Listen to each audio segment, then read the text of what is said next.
Always think about teamwork and how you can benefit each other, and not about competition, and all about collaboration. When you do meet really good people and valuable people, take them, appreciate them, make them feel appreciated. I've gone from like shop to cash and carry to McDonald's to Barclays, corporate world, West End, back to East London. Today we're a podcast. You can be a chameleon. You can change your color to whatever you want to be, provided you want it and you want to work hard for it. Anything's easy, provided you think it's easy.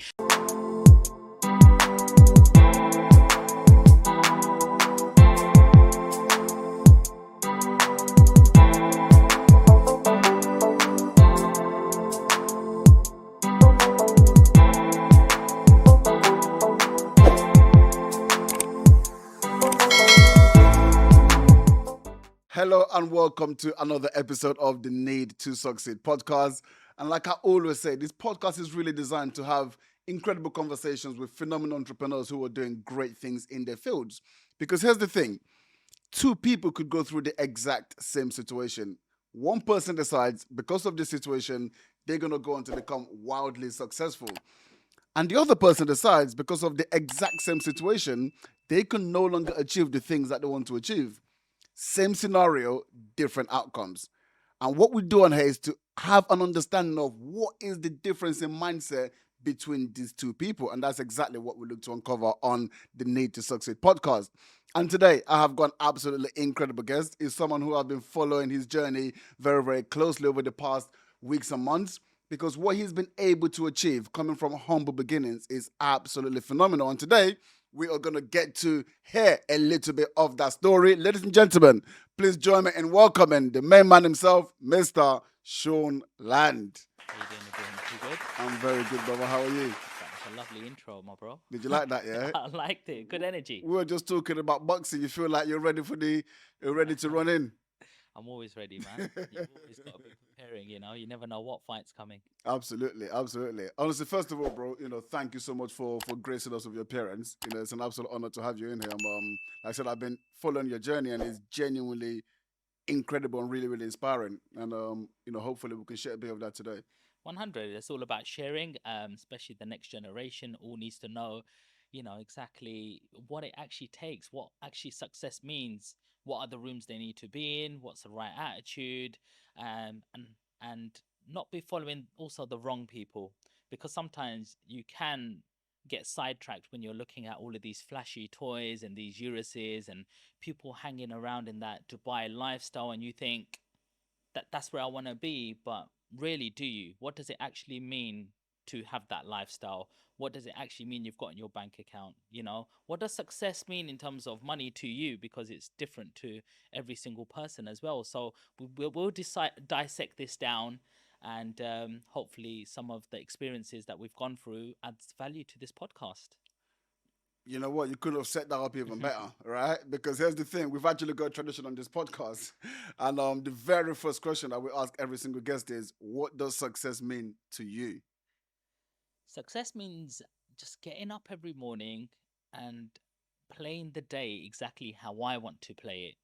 Whether that's being a father, whether that's taking my kids to school, whether it's working a couple of hours, whether if I didn't want to work, I could move that out of my diary, whether it's, doing a deal, whether we're looking for deals, just doing what makes you feel good.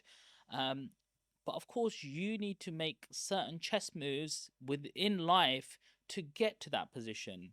There's nothing that just comes easy and go, well, I hate life because it's not going my way, or, I'm not enjoying this and I've got mental health now. And then you just sink yourself deeper. And it's actually takes up more time making excuses and saying why you can't do it and telling other people why you couldn't do it and letting your partner down, letting yourself down, letting your family down. Time and time again, it actually takes more energy doing that than actually doing it, because life is just about, it's a journey, not a destination. And you just take a step and then you take another step and you go maybe sideways sometimes until you can build again. But you should always have something in your insight that you want to go for, and then you have to always step up and keep moving up and keep moving up. It's like a mountain, and you will climb that mountain. You will. Anything you want to achieve that anybody else, any other human beings been able to do, you can also replicate that or do it better, providing you want it, providing you listen, providing you put the work ethic behind it. And when you do get to that top of that mountain, which I've done many of times, and I suppose you have also, there will be another mountain to climb, because you'd never just stay at the top of that mountain. And that's the thing about life, is what do you do when you get to the top?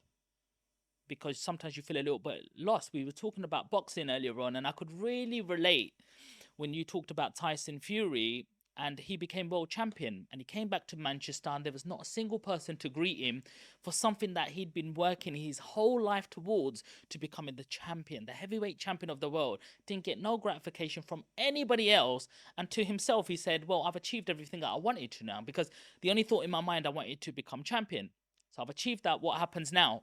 What does he do? He balloons up to 30 stone in weight. He lost the will, because he's like, what is my purpose? Everything was just driven to that. So he'd reached to the top of his mountain. So then he had to refocus his mind on a weight loss journey, on inspiring other people through mental health, which gave him a different purpose to make him champion once again and become clean of these drugs. And I reached that same sort of status when I was 26. All I ever wanted to do at the age of 13, working in my dad's shop, looking at people around me, thinking, I want to become a millionaire because I want to make that man proud. He's given me a roof over my head. He feeds me, my siblings. He's that hero in my life. I'm going to make this man proud.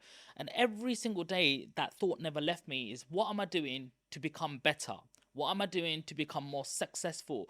Who am I speaking to? Am I making value? Am I getting sense and value out of the conversations that I'm having with this person next to me? Or am I wasting my time?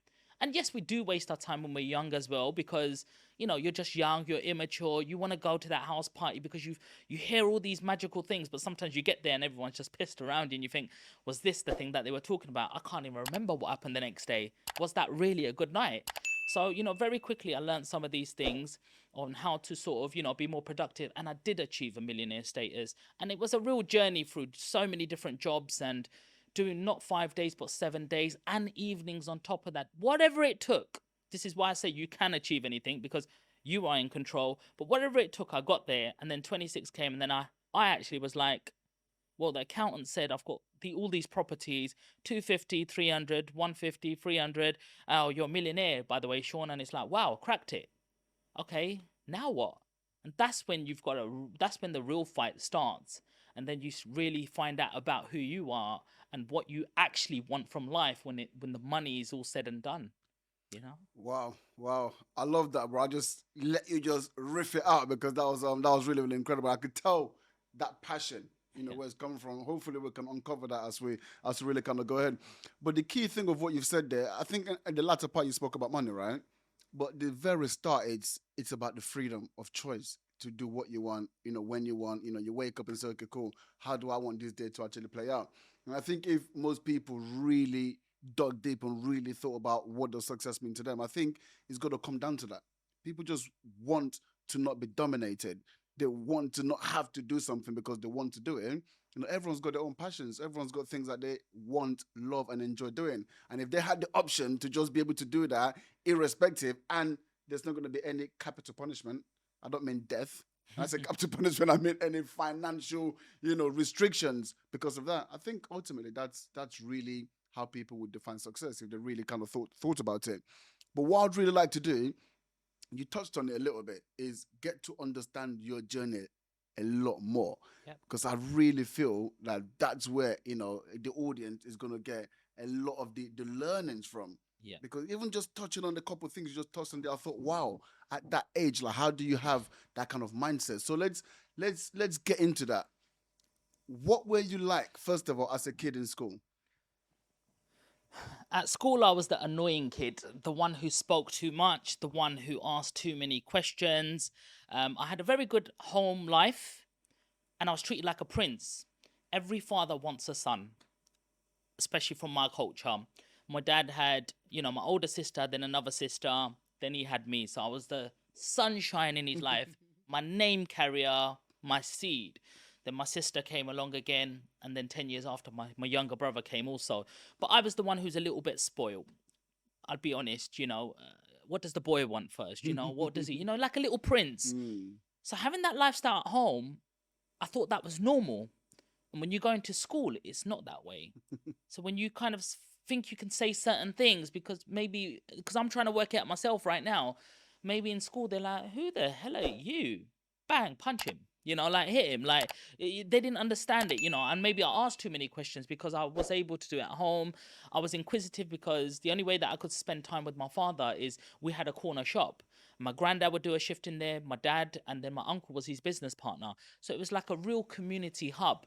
So I used to spend a lot of time there and I used to talk to all the customers because I saw my dad doing it. So it was a very adult thing to do. But when you go into school as a 10, 12, 13-year-old and you're trying to have the same personality, I realized I was really mature for my age.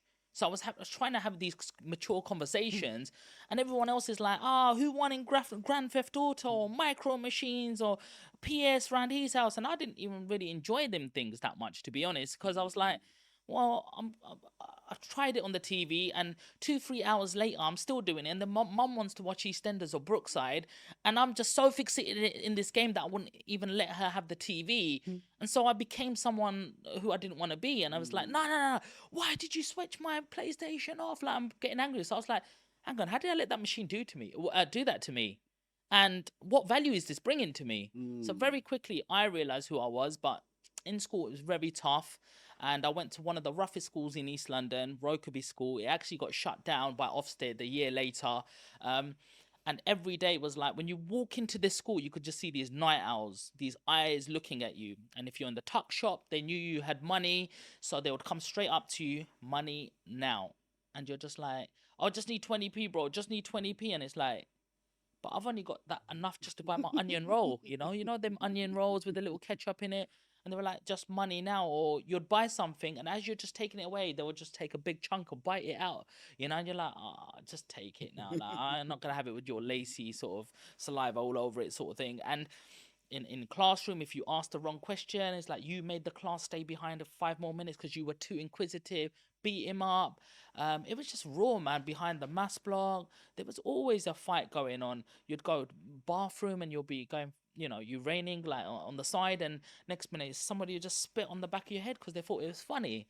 You'd walk down the corridor and everybody watched wrestling, WWE at that time, and somebody just puff chest you straight hard in the chest, and you're this little year 7, little tiny little fat chubby kid, and then you got these 6'3" basketball players who would just do that for a laugh. You know what I mean? So it was very tough in school, and I just said to myself, I never want to be, once I'm out of this prison, because that's what it was, I just never want to be in this position again.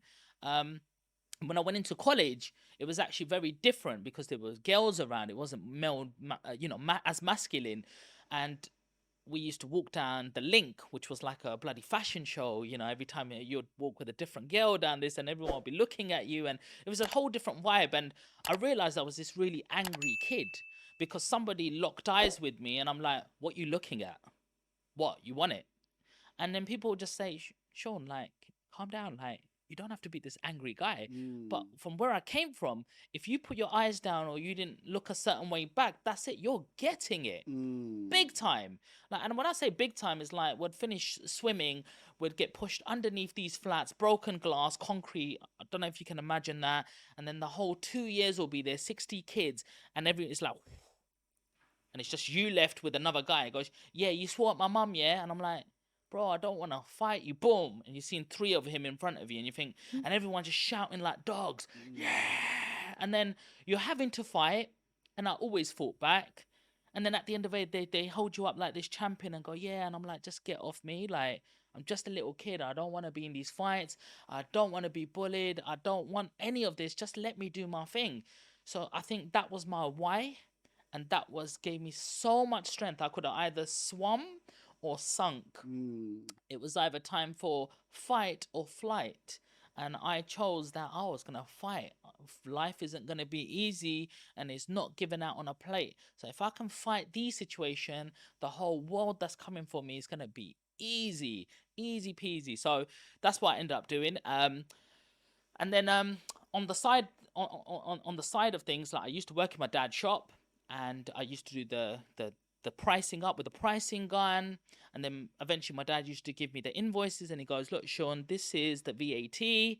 It either has an A or a Z. When it has this initial, it needs VAT added, so calculate 20% add, boom, and then we need to get paid. So the lighting, heating, staffing cost, all of this costs money. So we've worked it at 35%. So plus 35% on that, and then just check how many items were in this multi-pack. So if it's 6 divided by 6, if it's 24 divided by 24, then you get the price per item. There's only 3 items I need you to work out. The rest are just exactly the same because it was the same price. So copy the last price. So I started learning, and then these 3 things he'd always check and go, yeah, it's done correct, or look, you could have lost us some money there. We're going to be working for free on that one. I was like, I have to take all the prices off and redo it again. So I learned a couple of skills while I was at the shop. Number 1, interpersonal and communication skills. So learning how business was run was you need to talk to people. And if you remembered people's names and you remember what they wanted, they would come back time and time again, even if he was more expensive than Morrison's or Safeways at the time, because they believed in their community shop. Second thing, I learned about margins and VATs. Was school teaching me that? No. Are they still teaching you that in school? I don't think so. So very invaluable skills that I learned at the age of 8, 9, 10, 11, 12. So I was ready. 13, I started in a cash and carry. So this is where Dad used to go and shop for the multi-packs and the bigger stock. So I met this guy, Sanjay Wadhwani. It's where the Olympics is now. It was this hill we used to go up to, and I used to ride my bike 4:30 in the morning on the weekends.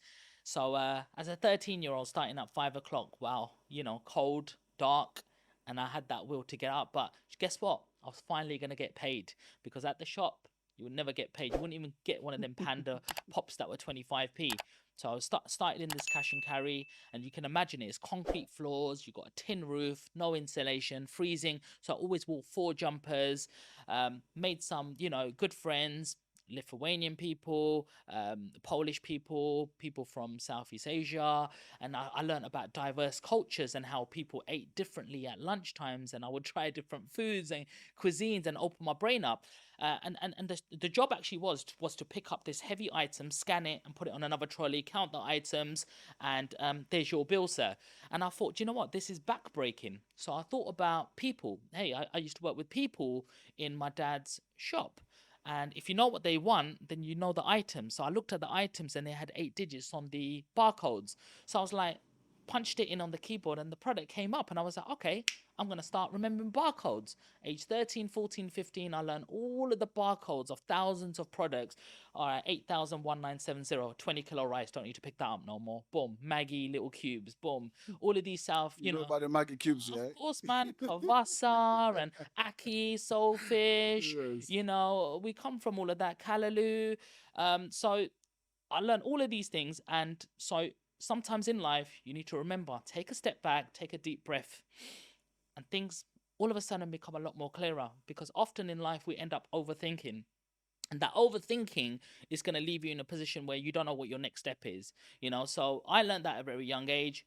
I also was started going a little bit of gym and keeping fit, and it just felt the natural thing to do when I saw people needed help loading their cars. I went, do you need some help? Especially older people. And I'd go and load their cars, and I knew the heavy stuff went at the bottom and then the light stuff went on top, so it didn't get squashed.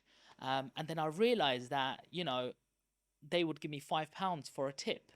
And I thought, well, I get £3 an hour here on this job, 10 hours, 30 quid, great. But if I help 8 people outside and I'm earning £5 each, that's 40 quid. I could earn more in the same time by loading cars while still getting paid.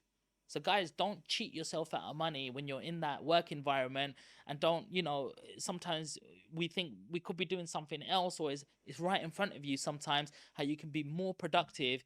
And that's how I started learning about, diversification and multiple streams of income, that in the same amount of time I could be taking 70 home rather than just 30. And this is where my mindset came from, and this is what I talk about today after doing all the deals that I have done and setting up other restaurants and things like that. That's where my young lessons came. My first step of sort of failure came when I worked in McDonald's and I only got sacked on the first day. I was so good in the shops, but when I went to McDonald's to work at 16, I was put in the kitchen. And imagine this little 16-year-old, and there's these big tall men around you, and they're managers with shirt and ties on, and they're shouting 6 Macs, 4 Big Macs, give me 8 regulars, 4 quarter pounders. And I'm like, what the hell is going on? It's like a jungle in here. Mm. And then you're like, okay, ketchup, mustard, onions, pickles, cheese. Meat comes off the grill, 40 seconds. I've got 30 seconds for caramelized buns to come out. What goes first? And I went, I'm really sorry, I can't do this. And can I do something else? And they go, yeah, you can bag the nuggets. So I was putting nuggets down, 3 minutes, 30 seconds, lifting them up, putting them into bags. And that was my job for the day. And I realized I was getting too comfortable. And I was like, I don't like being comfortable. I've never been comfortable. But I thought I failed. I thought I failed on the grill side. Just a quick one. Sorry to interrupt you. Like from the, I don't know. By the way, I worked in McDonald's myself, Brilliant. so I trust me. I know what you're talking about. But why did you decide to go from the shop, like the cash and carry, all of that, to McDonald's? Did you think that you're gonna make more income? Like, what was the reason for that move? The reason I did that was because my dad got me that job in the cash and carry. Hmm. And So I what was wanted the problem with that? I wanted to do it myself. I wanted to be independent. I wanted to show my dad that I can do it alone without his help. And it came to that. And it's not a Well, competition. yeah. Why It's why just was that? it's just to prove to him that I'm worthy of being your son. I'm worthy for you to go, wow, my son did that and I didn't even get him that position. Well done. Like, I'm really proud of you. Because my dad's like the army general.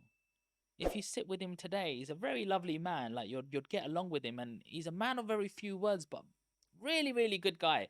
But he is the army general. It's hi dad, how are you? Boom. Are you eaten? Are you doing well? Have you done another deal? Great, my job is done. Right, I'm gonna watch my snooker or I'm gonna watch my boxing, and we watch boxing and stuff together. And when we're with a group of friends, he's my friend. But Mm, soon as it's us two alone, the atmosphere is very different because he's just from a different generation. He's mm. like, is he comfortable? Is he safe? Is he eating? My job's done. There's no in between. But when we're with friends, he'll have a little laugh and a joke. So Um, would you say that up until that point, then that we were talking about Eddie Hearn earlier on, yeah, right? And the one thing that I've always liked about Eddie Hearn is he comes from wealth. He comes from wealth, and that's something that he's always struggled with because people say, that they used to call him the silver spoon kid, right? But now, they make a joke in boxing that, yeah, he turned that silver spoon into gold because he's actually superseded his dad of course. in boxing. He's done way more than his dad has done in boxing, but that was something that he was always carrying. But in terms of when you made that move, did you always feel up to that point that, you know, even though you were learning all these things, you felt like you were smart, you were asking Mhm. the right question. Did you always kind of feel like you were maybe in your dad's shadows or you had disadvantages because of your dad? It wasn't living in dad's shadows, not for sure, because he was always and always will be the king in my life.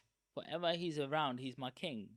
I could earn more than him, and there still wouldn't be no competition. He's still that big man. I still look up to him because part of his plan was me. So if I succeed, he automatically succeeds because he's like, I'm gonna make this chess move and make him be so self motivated. I need to do this. I know how this kid works. As soon as I'm successful, he's won already. So I get that. Um, it wasn't any sort of competition with him in any way, shape, or form. It was just I wanted to prove that I was worthy of being the man of the house. Also, we've got all these sisters around us. We got mum around. He was the only one out there working. I wanted to show that I could also be, I could A also provider. I could also provide and support the family that if he ever had an issue, I'm there, dad. I've Hmm. got this one. Leave it to me. It Hmm. was that was my why. Just our family through generations have been through a lot. Now my granddad was in India, which now became Pakistan, but he saw his dad. He lost his dad at the age of 3, and they had the biggest corner sort of shop, post office. And when the partition happened, he said we just had to run, otherwise we were seeing people beheaded, in front of us. So he said that we got the last coaches and trains, and we escaped and we started with nothing. And he goes, I almost begged just to eat. And my great grandma slapped him so hard. We never ever asked for food of anybody. You've got 2 hands, you work for it. And he goes, oh, somebody just gave it to me on the bus because he saw my clothes. And she goes, I don't care, you're not taking it. So he started doing candy floss and he started walking the streets and he sold the candy floss and he bumped into a guy who was a dentist And this guy took him on as an apprenticeship at the age of 14 with my granddad. And my granddad did so well in it that he said there was days I couldn't shut my suitcase, and I used to give all the money to my mum. And I went Singapore, Thailand, Malaysia before I got to the UK in the 60s. And when I did, we started door to door selling, and I started selling clothes. And then I built a book of clients who I could provide for. And then I sent your dad to work and your uncle to work. And we stayed in one room where your dad and his two brothers would sleep on the bed, and grandma and me would sleep on the floor. And then we just collaborated all of the money, and I bought the shop. And once we got the shop, everyone done a shift in the shop plus their side hustles. So when you grow up hearing these stories from your granddad and you don't see your dad working in that shop, you automatically think times that day can come again. It can come again. You know, my granddad had everything apparently, and he lost it all just in a second. So I always have that mentality that today, even, God forbid, what if some big terrorist attack happened on London or something, or something was to wipe out the properties in London? My properties will be worth nothing. I have nothing now to my name. I've got 10 million today. Tomorrow I've got nothing. Just like that. It could happen. We're not saying it's going to happen, but so if that was to happen, what do I do then? What skills do I have? What's my mindset? How can I make it again? So when you talk about, also, you know, the main point you was talking about Eddie Hearn, and it's actually harder coming from success because you have to put yourself in shoes of other people who have never had anything at all. For us to just go to school and have, you know, a little free school dinner is a privilege compared to what that generation had to start with zero and nothing, walking barefooted. And so I've always thought I was lucky in my position. So where do I start off when you have a foundation? How do you build it better? Because the hardest bit is of a house, like you probably know with construction, is before you build up, you go down and you get foundations and you put concrete. And then once that foundation is done to the level you need it, you can build that blocks as high as you want, and then that looks all good. So how do you keep building it bigger and bigger? So you got to say to yourself, how do I play my part in this family? That granddad got out of that, you got out of that. Now, what am I going to do? What am I going to bring to the table now? So you want to prove yourself to yourself and your family that I'm worthy to be part of this little network. And it's not a competition. It's just I'm carrying on the legacy of what granddad built, what you've built, and what. And if you go sideways, you're just almost thinking, but what was the point of me then? Bro, that's do you know what? That's powerful coming from stock like that, because you can't but achieve something when you know what generations before you have kind of done, and you're hearing the stories first-hand experience that will leave something in you. So it's always important, like even things like this. I know you spoke about the reason why you've got your podcast is so you can leave that information for the next generation, and it's so important, right? But I want to take you back a little bit about your grandma Yeah. slapping your granddad and saying, "We never ever take something from anyone." Now, some people might be listening to this and say, "That's silly. And like that doesn't make sense. Like, you need help. You ask for help, right?" Why do you think she did that? I think she was a very proud woman, and she knew what her husband brought to the table and how successful he was. She wanted to put in, she didn't want him to be like going to failure and just going to this thing. There's a lot of people in my community that would be like okay with just receiving benefits and just teaching the next person how to claim the benefits and how to get the easy way of life and not achieve anything, but you're getting benefits. So you're enjoying life. Life is to enjoy, and the government will give you this sum, and this is how to play the system. Like, there's people in the community, and I suppose she looked around and go, I don't want that for my generation. You know, I've lost my husband. I'm a widowed. I'm a single mum, but I'm not gonna move on with another guy. I live my life through my children. This is my husband. This is my son. This is my grandson. This is my everything. That's what she put in from what I've heard the stories, because she passed away when I was young. But she was very proud of the boys in the family. And she's like, I'm going to cook for you your favorite meal. I'm going to give you that backbone. I'll get you ready in the morning. I'll iron your clothes. Be a man. Go out there and provide. Show me what you can do. We don't do none of them things of asking anything from anyone, because I know where that leads to, you know, and we're not poverty people. We don't want to be That's you know that's why I asked the question, because the truth is, I think both success and failure is a mindset. And yes, it's not about asking for help. She probably understood and she probably wanted the help at the time. But she also understood that if you internalize that your ability to just ask for help instead of going out there and working hard, and you do that one time, you do that two times, you do that three times, four times, actually, you know what? You might just forget what it takes to be successful, and then that becomes your norm. So, Yeah. like, making that intense decision in that moment and saying, no, no, no, no, no. So, what we do is setting precedents like, you know how to be successful, you're going to go out there and make it happen again. That's Mm. kind of how I process that. Well, I've never really thought about it, you know, it was just something that she said and it just changed the course of everything. I could only tell you about the results and how successful my granddad ended up going on that path. And he was the most successful out of, I think he had six brothers, seven brothers, and he was the most successful out of all of them. And you know, his brothers were also successful, came to the UK. Some of them would be still in Punjab, and we used to go and visit them as well. But my granddad was a very proud man. When you used to see him, he used to put surma. Surma is like eyeliner, like it was this sort of president. So he used to have earrings. He used to have his beard and fold it up and put this little net over it. And he used to put his crown on every day, which was his turban. He used to have his stick. He used to have his gold brooch. He had a suit on. And Come on. he was like ready every day. He'd be Proper. ready. He'd put starch on his turban so he didn't have to do it every morning, and he'd have different colors to go with his different suit. And he inspired me when I see him every day getting ready. And he always used to give me simple lessons. I don't know if you saw at the start, but I always like to be early. And that was a lesson my granddad told me. He goes, Mm. Sean, there's one thing you've got to do when you turn up. Always be early because you're prepared. You've shown somebody I can turn up, even if you're not that good. But if you're 5 minutes late, how much of a difference does that make? People think you don't respect them, you don't respect their time, you're playing catch up, you're flustered. Don't ever start. Always start 5 minutes early. That's a man. You know, Mm. so these are life is not really complicated. It's not all of these scheduling this and that, and I've got to do this, I've got to do this meditation, I've got to get up at this time, I've got to do this.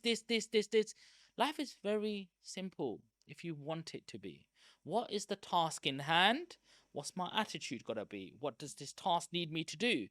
I'm going to do it. What's my outcome?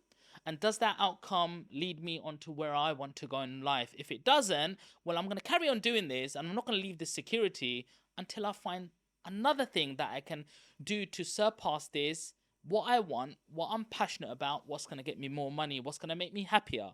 And life is just a block of how to keep building. And it is a journey and it takes time. That's what people got to realize. Things take time, the three T's, because it doesn't happen overnight.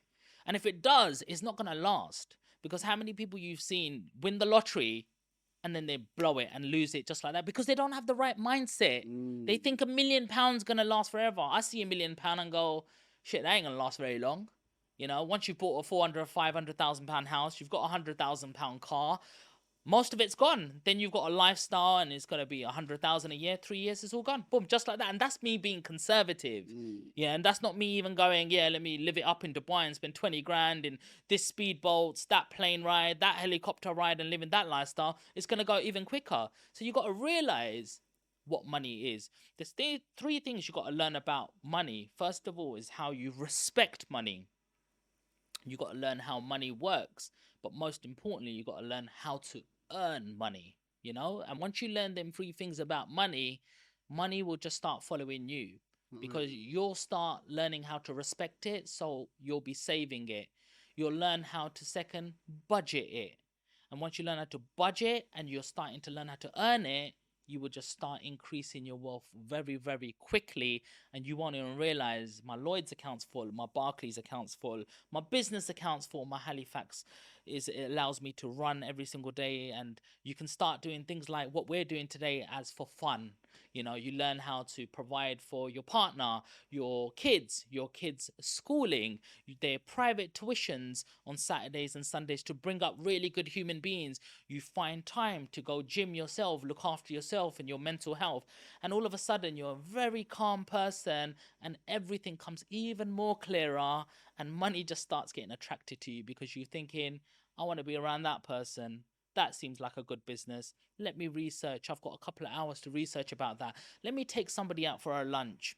Cost me £100 for a lunch, but I learned something today because this man is doing this, and it's so easy to find people who are willing to share their knowledge nowadays. You've got to watch YouTube, you can watch Instagram Reels, follow people, get people on the podcast and say, I'm taking for you a meal after. Let me find out what's in your brain. Because often we go to a networking event and you can network with 200 people. How often do you meet that person you actually resonate with, who doesn't just give you some air and here's my business card and I'm executive or executive of executive. And you're like, what does that bloody even mean?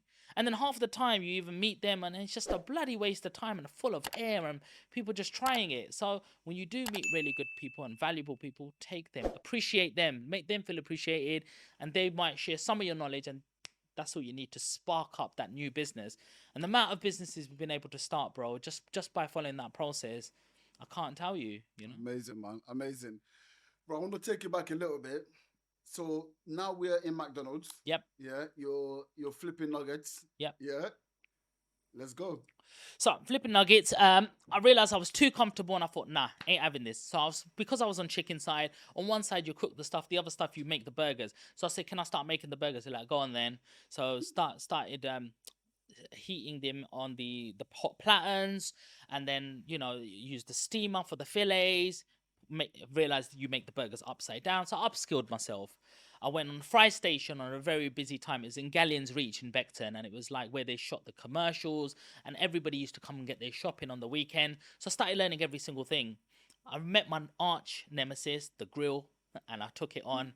Before I knew it, I wasn't doing 1 rounds. I could do two rounds. I could put buns in, caramelize in, take them out. I could quickly put buns in again, lay the meat, 8 meat down, boom, ketchup, mustard, onion, boom, boom, boom, boom, boom. Take it off the grill, beep, beep, beep. So taking the heels out, here's your burgers, and I've got the next one. I'm 30 seconds ahead because I've been able to catch up from them buns. I used to be so fast. It was like, this can't take me on. And then I took on one of the hardest things, which was the tills. You have to speak to customers, shout for food, and at the same time you might have 2-3 people waiting, plus there was 100 buttons. But they wouldn't let me. They said, Sean, we can't let you be on the till. We don't have enough labor. Everything was about labor and training. So I was like, right, so I didn't get paid in the shop. What if I work for free? Maybe they would let me do it then. So we used to get 45 minutes on a break.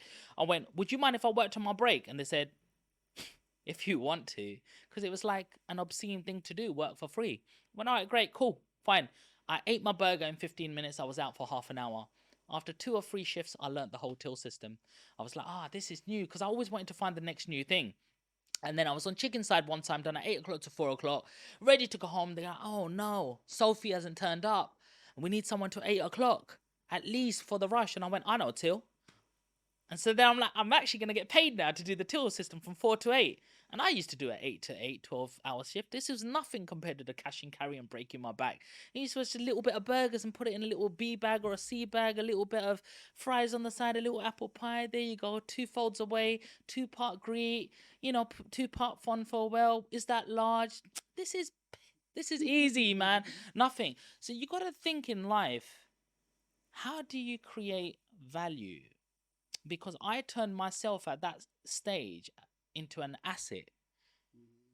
They could not afford to let me go now because I'm somebody who knows chicken side, grill side, fry station, front counter, dining area, out in car park. I knew how to unload deliveries. Could they afford to let me go? No. So too often in life we're waiting things for happen to us or for us. But life doesn't work like that, because often we end up doing a job and we become comfortable and we become complacent. And that's not the way to be in life. You need to be in a position where you're out of your depth, because that's where you find real strength to climb out, and that's where you find growth.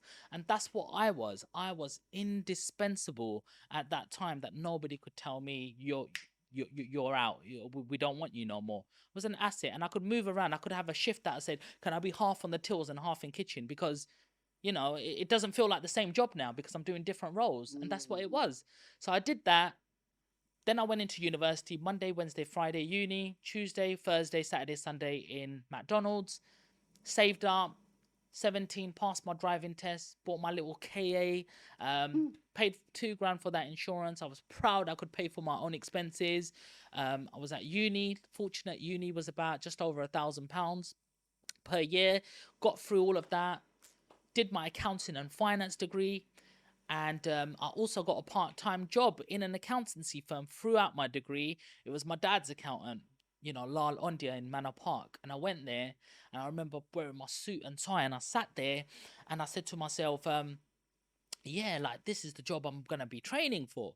And so they boom, put all of these files on with this dust come out. And I'm like, oh, okay. I go, yeah, open these. And these are the ledgers on the computer. And you need to start inputting all of these expenses and move them across. So I looked at the time, 9 o'clock. Man's made it. Man's got a suit, tie, computer. Yeah, man, I've got it. And then I'm typing this in. And there's me thinking with this mentality, the faster you do it, the quicker you finish your job. And I've done all of this work. And it was like, looked at the time and I was like, it must be nearly lunchtime. 9:30. That was only half an hour. Okay. So I told the guy who was in charge of me. I was like, look, I've done all of this paperwork now. What's next? And he goes, oh, here you go. Move on to the next client. And I was like, how many of them are there? There's plenty to keep you busy all summer. And I thought, F this, man. I ain't gonna be doing this. Is this gonna be my life? As that I'm a people person. I like being in the shop. All right, darling. All right, Tracy. What's your 10-pack of steel cut? There you go, darling. Like, I want to be in McDonald's. Yeah, is that large? What's happening? Cheese on it. If you got time to spend, you got time to bend. Let's go, guys. I'm running around in the kitchen. Let's go. I'm having fun, and then I'm gonna have this like, this is not for me. So I'm like, I'm not gonna be an accountant. And I thought, do you know what? I like the sound of, I don't know if you know Emmanuel Suko. He was in Barclays at the time and he was a financial advisor and he was on an apprenticeship or something along them lines. And I spoke to him and he goes, why don't you apply to Barclays? And we went to the same uni and I went, yeah, man, like, help me out. He goes, here's the number, go and call him. So I called him up, did a telephone interview in December. February, I done a competency test. From there, I moved on, and then I did a face-to-face interview with my branch manager if I got the job. So I got through all of these stages, and I turned up, and I spoke to Katie Giles at the time in Soho Square. She's asking these competency questions. I said, these are easy, man. Why am I scared of an interview? Tell me a time, a difficult situation. Well, there was this one time at McDonald's, somebody nearly fell over and I had to try and help him. Tell me time, leadership schools. Yeah, man. Man was in university. They gave us a project and we all did different subjects and I had to get everybody. So I got them all together, same location, Stephen Lawrence building, that library. And I coordinated and the result was we all got a good grade. This is piss. Anyway, I got back out of the station. I came to Stratford. She said she'll sleep over the weekend. She'll let me know on Monday. Friday came. Boom, called me. Same day. I can't wait till Monday, Sean. You've got the job already. I was like, oh, brilliant. I said, I'll do it on one condition. You let me have a day off for my graduation. She goes, yeah, of course we're going to let you off. So my graduation, I actually wore my Barclays suit to my graduation. On top of which was a proud moment. But then the work really began and I started in Barclays. So I started as a normal cashier, no graduate program or anything like that. But one thing I also did, because I like the art of making money, I started working on Saturdays and Sundays in McDonald's. So I'd make £100 Saturday, £100 Sunday, 200 quid. That's £800 a month. I could survive on that. So you were working at Barclays at this point? Yep. What was possessing you to be going back to McDonald's on the weekend? I didn't want to leave. I enjoyed myself. That was me. I'm East London boy. I like having a laugh. I like putting them shoes that had no grip at the bottom on the tiles. I used to run and just slide. Boom. Let me get that burger quicker. I used to love the customers. I used to love the boys. I used to love the people from back home and their little stories. We used to have a burger together on lunch now and used to have all my friends. We used to do deliveries together. I'm like, no gym today, bro. Fries. We're doing fries, bro. Like, we've got 6 kgs of fries to load up in this freezer now. Like, that was me. But going to Barclays, it was now, yeah, all right, darling, yeah, I'll deposit that in your account. Sean, we need to speak to you in the office. Yeah, what's up? You can't speak to customers like that. It's sir or madam. So I had to retrain myself. But before very long, I realized that what I had to do was on that cashier desk to get off it was ask customers more questions, be more inquisitive, to help this customer more, to save them money or make them money. So when they were depositing money into their account, what's their current account balance? Have we done their tax-free savings, their ISAs? Have we get the best up-to-date savings account? Do they have a large pot of money? What is that money for? If it's just sitting there and they want to invest, maybe we can help them with our financial advisor. If they had a large balance, maybe it was a deposit. Let's look at their direct debit. While you kept a conversation going, I'm going to deposit this for you. Let me just check your account. You quickly going, opening up another system, Gateway, and going, what's their largest direct debit? And sometimes you'd even ask that as a security question. Say, I just need to ask you a couple of security questions. What's your largest direct debit? And they go, oh, my mortgage. Great, I know you're a house owner now. But when was the last time you had that reviewed? Because we've got some fantastic new rates right now. So I learned the art of speaking. And on my first probation period when I passed, they go, do you have any questions? I went, yeah, what's the next step? And they go, Sean, it's 18 months, you know that. You've got to do your time. I said, yeah, that's fine. I just want to know what I'm working towards. And they go, well, it's probably a personal banker or assistant manager if you want to go down that route. I said, how do I get there? And they go, you've got to get leads. How many leads do I need to get? Well, you need to get about, 10 a week at least. Great, cool. My target's 10 a day. Bang, 50. There you go, 50 leads every time. I had to even go bypass my manager because I felt like she showed favoritism at the time to, people who came out of college came in and were trying to be progressed, speaking the Queen's English, and there's me still in the same spot. And I'm like, hang on, have you not seen the leads I've got and what I've achieved? And it just felt like that. But I had a very good area director, Kirsten Williamson Gunn. She came down. She goes, "What's this guy still doing on the cashier desk? He's too valuable to keep it. Get him on the podium where you deal with queries, but you don't have to balance the till no more, so you can concentrate on the customer and get him over to a personal banking desk." So I got that. I went on a Rising Stars Academy, which meant I had to do, a presentation in front of all of these people who were branch managers, and everybody did a paper and pen or a flip side. This was my moment to shine. Man did a PowerPoint slide and got one of his friends and going, boom. This is where I started. I did karate. This is the bullying I went through. This is how I overcame this. And all of a sudden, I got known to all of the area managers and branch managers, and they were like, that kid is pretty good. And then 4 months later, on a personal banking desk, again, 18-month rule, but learned immense amount of how to help people. And at the same time, I learned diary skills, that everything you need to do needs to be in the diary. Otherwise, you forget. And if you forget, you look disloyal to the person who's come and taken their time out, and you haven't even got their name written in the diary. And if you haven't written it down, then what are you working towards? You need to see it, to believe it, to achieve it. So I knew my targets to financial reviews and GI, general insurances, and savings and long-term savings and loans and mortgages. And I started sitting on meetings like, hey, look, you want me to get you mortgage leads? I don't understand this. So can I sit with you and see one of your appointments? And I made notes. I was like, 5 times your salary, great. X amount percentage, great. This is a mortgage calculator. I was learning this at the age of 22. I learned everybody's role. Financial advisor, let me see, Steve, let me sit on your meeting. Okay, so you have these BlackRock and these sort of, this is low risk, medium risk, high risk. This is how we can be more creative with some of your financial sort of things. And because I started doing the targets of the people around me, the specialist, I learned how to be the guy who started getting customers in front of him, doing instant business like a consultation, and how to start passing these customers onto specialists where they could help them further. And even when I would had bad months, these specialists would look at me and be like, do you know what, Sean? I've got 2 people who walked in. That's your target for the month as well. There you go. Just write them down. Say you refer them, because you always do my monthly targets. My manager's never on my back because I've got 4 targets a month and you give me all of them 4 and I get 1 or 2 myself. So I'm top performer. You're helping me, bruv. So it's like, always think about teamwork and how you can benefit each other, and not about competition, and all about collaboration. And before I knew it, Richard Fuggle came to me and he goes, you're leaving this desk. And I'm like, but my customers go, no. You're too precious. You're going to be one of my premier managers. In the West End, there's only 10 premier managers. You're going to be my 10th one. And I was like, yeah, but don't worry. You're coming. Here's your 200 clients. You look after this. And then I learned how to look after millionaires at the age of 23. And I started getting about 2.5 basic London way in as well, and then I used to pull in another £2,500 for my bonuses for £200 there, £100 there, £150 there, and I didn't even focus on selling. I was like, what do these people want? They don't have time They want someone, another pair of the eyes looking at their accounts. And that's all I used to tell them. Hi, Mr. Cornwall. Look, I'm here just to be your banking eyes. I know you're too busy in Morgan Stanley earning your bonus or your hedge fund. I will look after your accounts. First of all, I've seen a few things that I can help you with straight away. Let me tidy up some of your accounts so it looks better on your online banking.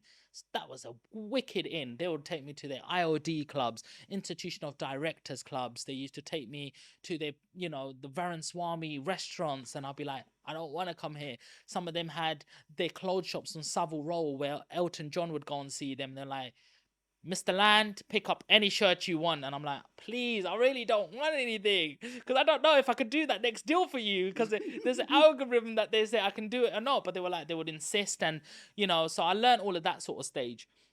And so I did that all the way to 26. Now, while doing all of this stuff from 21 to 26, I bought my first house at 21 because I just saved all of my Barclays money and I bought it in Stratford. It's 23, I bought my second house. 24, 25, I bought my third house, refinanced.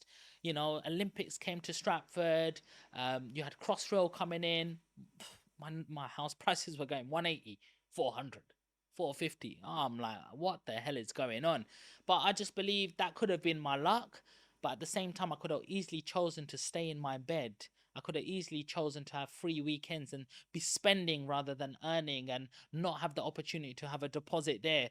But I learned the art of saving money and putting my earned income into assets, which gave me a passive income. So by the age of 26, there was a tragedy in my family. My dad's business partner, which was my uncle, passed away.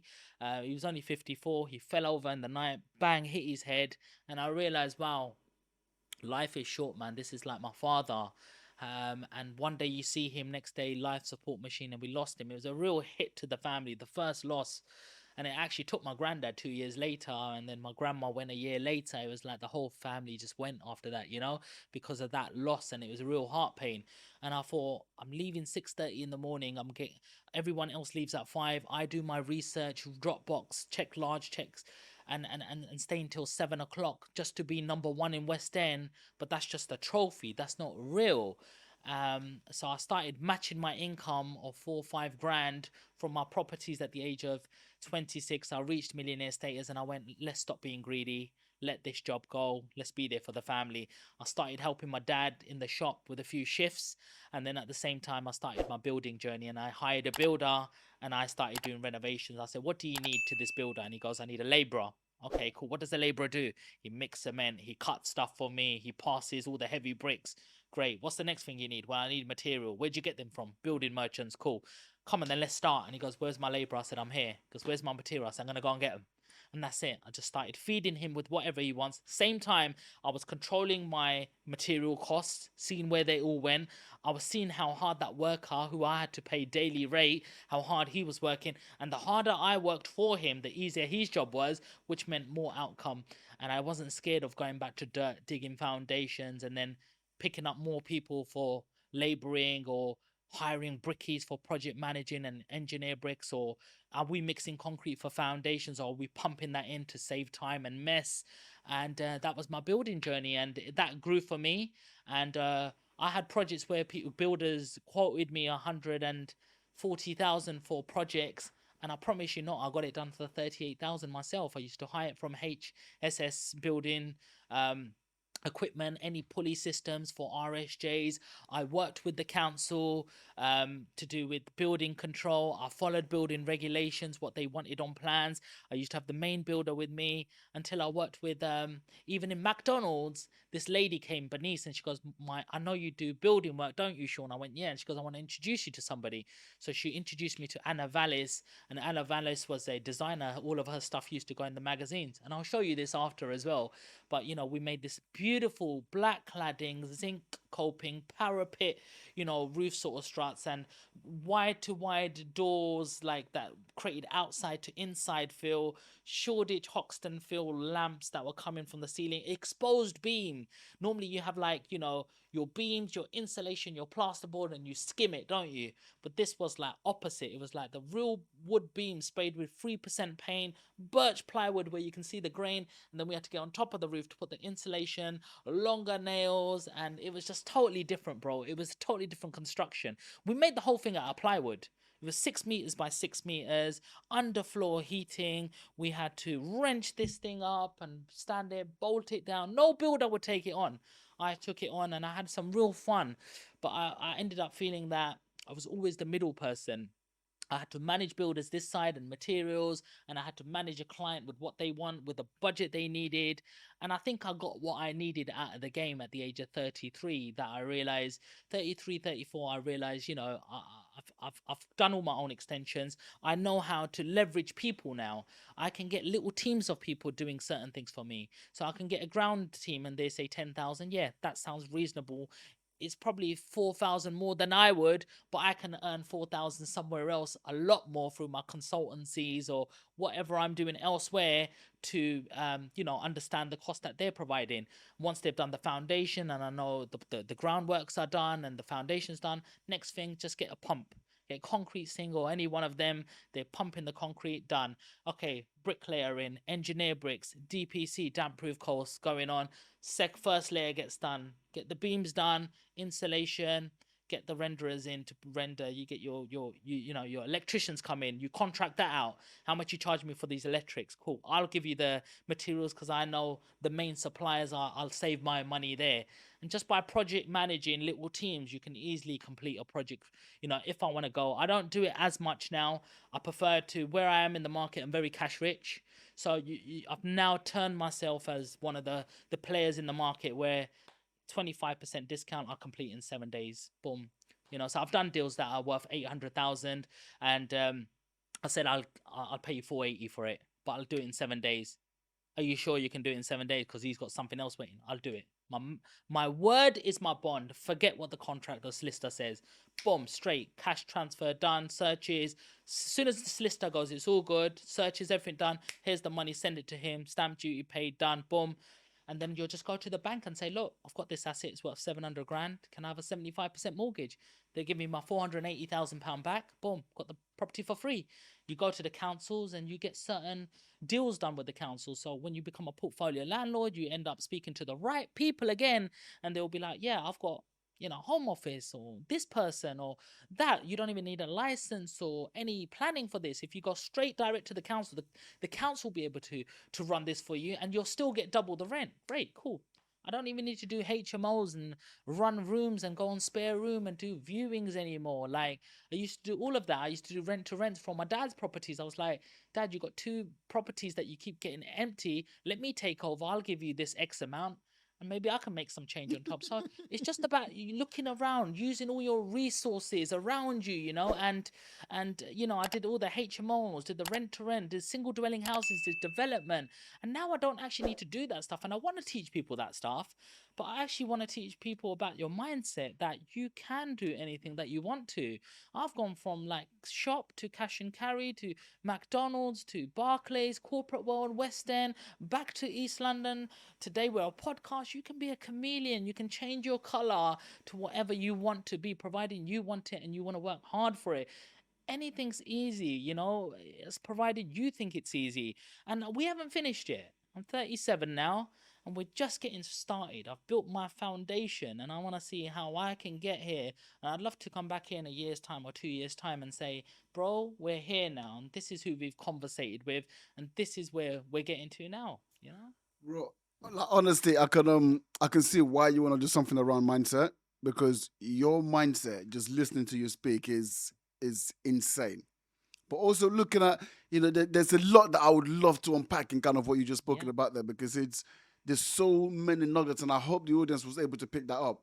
One of the things that I picked up is, you mentioned at 23, I got this big move. I was going to move to West End, and now I was on 2.5 bags. I'm thinking, hang on, man's been grafting for this last, like when you were talking about the numbers you were putting in, instead of doing 10 a week, you're doing 10 a day. People will be thinking you're making all of this money, right? And some people will probably just, actually, you know what, this isn't worth it. But the reality is you were creating the foundations, for what you've become today, and just doing what was needful. Yes, you wanted money, but it wasn't about that money right there and then. It was about what it was going to get you ultimately in the end, right?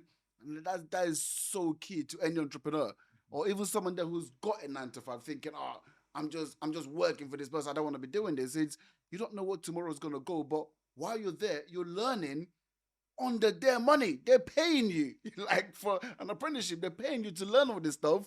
Don't think about it in a way that I'm doing all of this and I'm getting nothing from it.